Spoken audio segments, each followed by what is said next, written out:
D'autres tribus s'affrontent.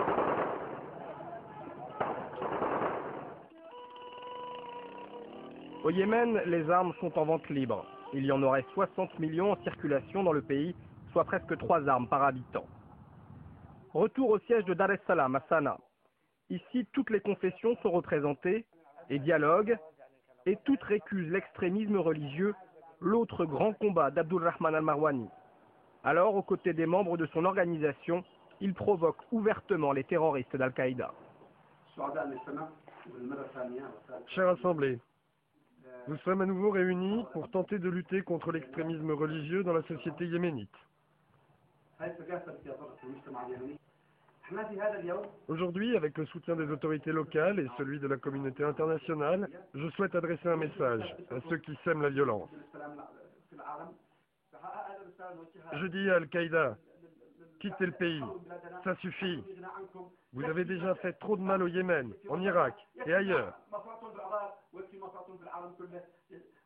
Vous avez déjà tué trop d'innocents, des femmes et des enfants.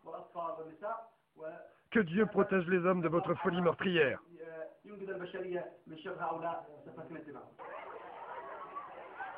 Dar es Salaam veut aussi s'adresser aux plus jeunes dès le début de leur éducation. L'école du 7 juillet jouxte l'ambassade américaine. Il y aura bientôt 3 ans que ce bâtiment a été visé par un attentat. L'attaque a laissé des séquelles sur les murs, mais aussi et surtout dans l'esprit des élèves. Au début, personne n'a été blessé. Mais après la 2e et la 3e explosion, plusieurs élèves ont été touchés. Ils ont cru que j'étais morte parce que j'ai perdu beaucoup de sang. Plusieurs jours après, j'avais encore peur à cause du choc. Chaque fois que j'entendais un bruit, je croyais que c'était une explosion. Moi, je comprends pas qu'on puisse faire des choses pareilles. Notre religion et notre société n'acceptent pas ça. Dans la région de Sanaa, Dar es Salaam s'est rendu dans plus de 500 établissements publics et privés pour expliquer l'extrémisme religieux. Après la récréation, dans l'une des salles de classe, c'est un imam qui s'adresse aux élèves. Notre sujet aujourd'hui, c'est le terrorisme. Mais de quoi on parle exactement? Le terrorisme, c'est s'éloigner de nos valeurs et de nos principes religieux. N'écoutez pas ceux qui se disent musulmans et qui ensuite vont semer la terreur. Ne leur parlez pas. Ce sont eux qui font exploser les écoles et tuent des innocents, des enfants, comme ils l'ont fait ici même, dans cette école. Notre organisation s'appelle la Maison de la Paix. Et paix, c'est aussi le nom de Dieu. Si vous voulez aller au paradis, le seul chemin, c'est la paix. Vivre en paix entre nous, les musulmans, en paix avec notre famille, notre histoire, et en paix avec notre monde.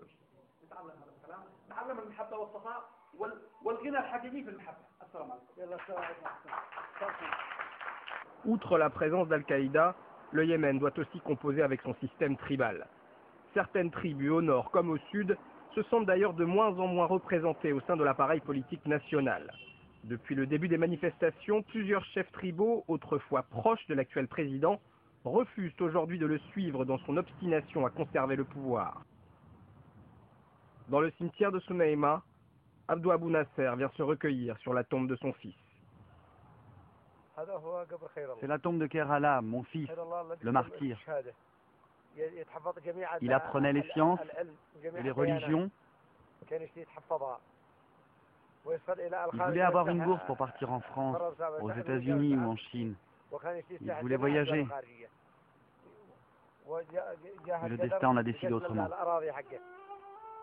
Abdou Abou Nasser se bat aujourd'hui pour favoriser le dialogue, notamment lors de missions de réconciliation entre tribus ennemies.